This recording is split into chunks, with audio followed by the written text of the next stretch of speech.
It was supposed to be a proud moment for Australia. A rocket launch that would have marked a significant step forward for the country's ambitions in space. But instead of lifting off into the sky, everything came to a halt. The countdown stopped, the mission was aborted, and a heavy silence settled over the launch site. For the scientists, engineers, and space enthusiasts who had waited for this moment, it was more than just a cancellation. It was a hard blow, a serious setback to a vision that had taken years to build. Australia is not often the first country that comes to mind when talking about space programs. Names like NASA, Roscosmos, ESA, and more recently ISRO or SpaceX dominate the headlines. But Australia has been working quietly, trying to carve out its place in the rapidly growing space sector. The recent launch was meant to prove that the country could develop and deploy its own rockets from its own soil. It was a signal to the world, and especially to the domestic audience, that Australia was ready to join the big leagues. The planned launch was to take place at the Arnhem Space Centre in the Northern Territory. This site, located on Aboriginal land, had been chosen for its ideal geography and relatively open skies. The launch was scheduled to be carried out by a private aerospace company called Equatorial Launch Australia (ELA), in partnership with several government bodies. The mission was intended to carry a small payload into low Earth orbit. It wasn't just about the rocket. It was about capability. Proving that Australia could design, build, and launch a space mission independently. But just hours before the scheduled liftoff, everything unraveled. Technical issues were reported. Engineers noticed a series of malfunctions that could compromise the mission. Safety protocols kicked in, and the decision was made to call off the launch. On paper, this might look like a routine delay. After all, even NASA and SpaceX cancel launches when needed. But in this case, the stakes were higher. This was Australia's showcase moment. The pressure to succeed was enormous. So when the rocket stayed grounded, it was more than just a technical glitch. It became a headline-grabbing disappointment. The setback is particularly painful because it happened at a time when momentum was building. In recent years, Australia has taken several bold steps in the space sector. The creation of the Australian Space Agency in 2018 marked the beginning of a new chapter. With funding, partnerships, and policy support, the country began investing heavily in aerospace technology. The vision was clear: turn Australia into a regional hub for satellite launches, research, and innovation. And for a while things were going well. The country was attracting talent, signing deals with international partners, and developing infrastructure. But this launch failure is a reminder that space is not easy. Every component, every wire, every calculation has to be perfect. Even the smallest flaw can lead to disaster. For the engineers at ELA, the decision to cancel the launch was undoubtedly the right one from a safety point of view. But the fallout from that decision has now cast a shadow over months of preparation and millions of dollars in investment. Public confidence, political support, and international credibility have all taken a hit. Adding to the complication is the fact that Australia is trying to enter a very competitive market. Right now, small satellite launches are in high demand. Countries and private companies around the world are racing to send microsatellites into orbit. Dozens of startups, from the US to India to the UK, are fighting for a slice of that market. Australia had hoped to grab attention with this launch, showing that it too could provide reliable, affordable launch services. But with the rocket still on the ground, that message hasn't reached space.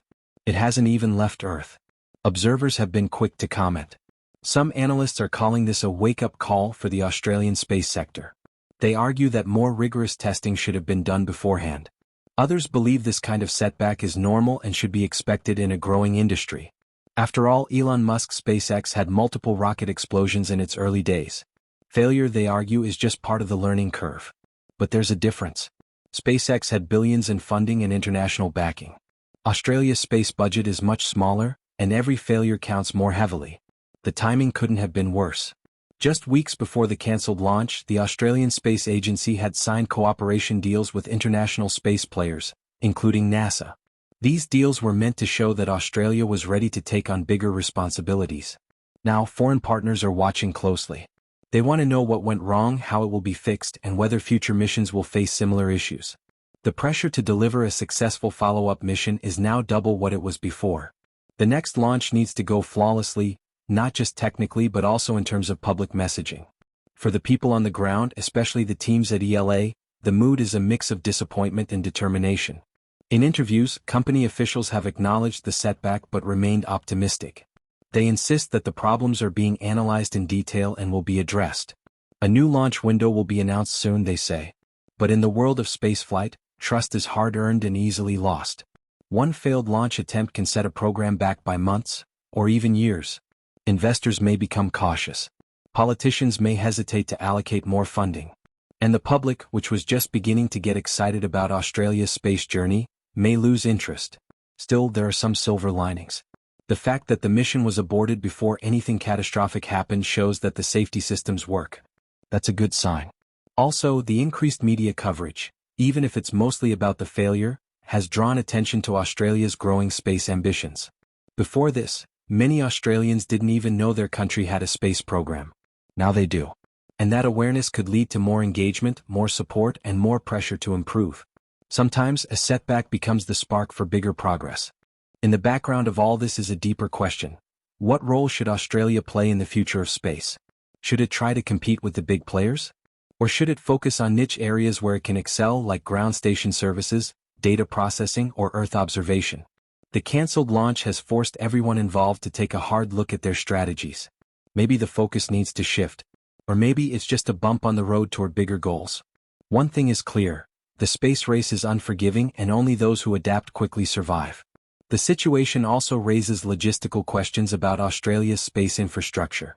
Is the Arnhem Space Centre fully equipped for frequent launches? Are the technical staff trained to handle high-pressure, high-risk situations? Is there enough funding to upgrade facilities and run multiple test rounds before every mission? These are not small questions. They cut to the core of whether Australia can become a real player in the global space market. Infrastructure is everything in this business. Without it, even the best rockets can't fly. Then there's the issue of public and political will. Space programs need long-term investment and stable policies. That requires governments who see space not just as science fiction, but as a critical sector for the economy, security, and innovation. If this cancelled launch leads to reduced enthusiasm from lawmakers, the ripple effect could be huge. Funding cuts, policy shifts, or delays in infrastructure projects could follow. And that would hurt not just this mission, but the future of Australia's entire space strategy. Everyone involved is now holding their breath to see how Canberra responds. The technical side of the failure is still being investigated, but early reports suggest that a malfunction in the rocket's guidance or propulsion system might be to blame. Engineers monitoring the pre-launch sequence noticed irregular telemetry data, possibly indicating sensor failure or inconsistent fuel flow. In a launch environment where every number matters, even a tiny misreading can signal a much bigger problem. The team had only minutes to decide, and rather than risk a catastrophic launch failure, they aborted. That decision was tough but ultimately showed maturity in safety standards and engineering discipline. Equatorial Launch Australia, the company behind the mission, has promised a full review. Internal teams have been running diagnostics day and night, checking every connection, code line, and subsystem. External experts have also been brought in to ensure no stone is left unturned. Transparency is key here. The public, stakeholders, and international partners are all waiting to hear exactly what went wrong. And while the company hasn't confirmed a new launch date yet, insiders say a rescheduled mission could happen within months, if the problem is isolated and resolved in time. The Australian Space Agency has also stepped in with a statement supporting the cancellation, emphasizing that mission safety is non-negotiable. While acknowledging the disappointment, the agency praised the team's quick decision-making under pressure. According to them, space progress is a long game.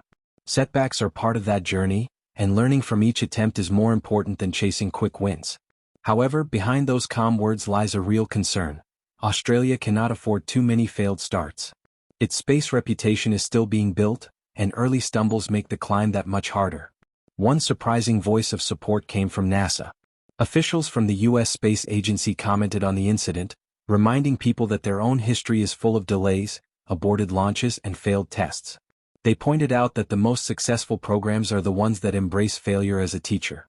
NASA's partnership with Australia is still strong, and the agency has reaffirmed its willingness to collaborate on future missions. This vote of confidence matters a lot. It signals that Australia's slip-up isn't a deal-breaker, at least not yet in the eyes of major global players. Meanwhile, political leaders back home are feeling the heat. The Australian government had been promoting its growing space capability as a national achievement. The cancelled launch puts them in a tricky spot. Critics in Parliament are already questioning whether public funds were wisely invested. Was there enough oversight? Was the launch rushed for media attention? Was the site truly ready? These questions are now being asked in official circles. And the answers will shape whether future funding is approved or scaled back. Space is expensive, and every dollar spent needs to show value, especially in a country with limited space budget compared to giants like the US or China. Public opinion is also a wild card. Before the aborted launch, excitement was high. Social media buzzed with anticipation, and the local communities near the Arnhem Space Centre were proud to be part of history. But when the rocket didn't fly, that excitement turned into frustration and confusion. Some felt misled. Others wondered whether Australia had overpromised. A few even questioned the overall goal. Why spend millions on rockets when there are other pressing national issues? These are not new concerns, but failed events bring them back to the surface. If the agency and ELA want to win back public trust, they'll need more than just technical fixes. They'll need better communication, clearer timelines, and visible progress. Behind all this, there's also the geopolitical angle. Australia has been trying to assert more independence in the Indo-Pacific region, both economically and strategically. A homegrown space program plays into that narrative. It gives the country new tools, satellite surveillance, secure communications, and even potential defense advantages. But when a high-profile project falters, it gives rival nations a chance to question Australia's capabilities. Countries like India and China, both with robust space programs, are watching closely. They won't say it out loud, but a failed launch gives them an edge in the soft power game. It's a reminder that space is not just science, it's strategy. That's why getting the next launch right is so important. It's not just about fixing a rocket. It's about restoring credibility. Engineers must double down on testing, simulations, and risk assessments. But the space agency must also step up its public messaging. Every step, success or failure, needs to be explained in simple terms. People need to understand that delays don't mean defeat, and that real progress in space takes time, patience, and repeated trials. Australia is still new to this game, and there's no shame in stumbling on the first few tries. The key is getting back up, stronger and smarter. One area where Australia could shine is in its geography. The country's vast, open land and proximity to the equator give it a unique advantage for launches. The Arnhem Space Centre, despite its recent setback, is strategically located for orbital missions. Its position allows rockets to gain more velocity thanks to Earth's rotation, a key factor in efficient launches. Also, the relatively low air traffic and population density make it safer. If the right investments are made in infrastructure and training, Australia could still become a preferred launch site for smaller nations or private companies seeking low-cost, reliable options. Another opportunity lies in niche markets. Instead of trying to compete head-on with giants like SpaceX, Australia could focus on specialized payloads, scientific instruments, Earth monitoring devices, or climate-related technology. It could become a leader in environmentally conscious space tech, tapping into the global demand for sustainable space practices. There's also potential in ground station services. Australia already hosts some key satellite tracking facilities. Expanding that capability could turn the country into a global relay hub for satellite data, especially in the southern hemisphere where coverage is less dense. Education and talent development will also be critical. This failed launch has already sparked new interest in space studies across Australian universities. Aerospace programs are seeing increased enrollments. Young students are asking questions about rocket science, orbital mechanics, and propulsion systems. This curiosity is gold. It means the next generation is paying attention. If nurtured properly, this could lead to a strong domestic talent pool, one that builds not just rockets but policies, partnerships, and technologies that take Australia forward. For that to happen, the government needs to keep investing, not retreat because of one setback. Internally, Equatorial Launch Australia is working hard to regain momentum. Engineers are reportedly upgrading their test procedures and redesigning parts of the rocket based on lessons from the aborted launch. Software systems are being reviewed line by line. Suppliers are being re-audited. Nothing is being left to chance. In the coming weeks, the company plans to release a detailed post-mortem report. This document will be key. It will show how transparent and accountable the company really is. And it will help investors, scientists, and policymakers understand whether this failure was a fluke or a systemic issue. In some ways, this moment might turn out to be the best thing that could have happened, if handled right. Every space program has a turning point, a moment where things go wrong and the whole team is forced to rethink. For NASA, it was Apollo 1. For SpaceX, it was the Falcon 1 failures. Australia's cancelled launch might be its crucible, The point where everything becomes real, where dreams meet reality, and where the future is either built with resilience or crumbles under pressure. What happens next will define how the country is seen in the global space landscape. The world is watching. Australia now stands at a crossroads. One path leads to withdrawal, hesitation, and lost momentum. The other path demands courage, reinvestment, and a commitment to excellence. If the country chooses the second path, this failed launch could become just a footnote in a much bigger success story. But that choice needs to be made now. Delays are costly. Confidence is fragile. And opportunity doesn't wait. In the end, space is about more than rockets. It's about national vision. It's about the belief that a country, no matter how far from the global power centers, can reach beyond its borders, beyond its atmosphere, and carve a place in the stars. Australia has that chance. The question now is, will it take it?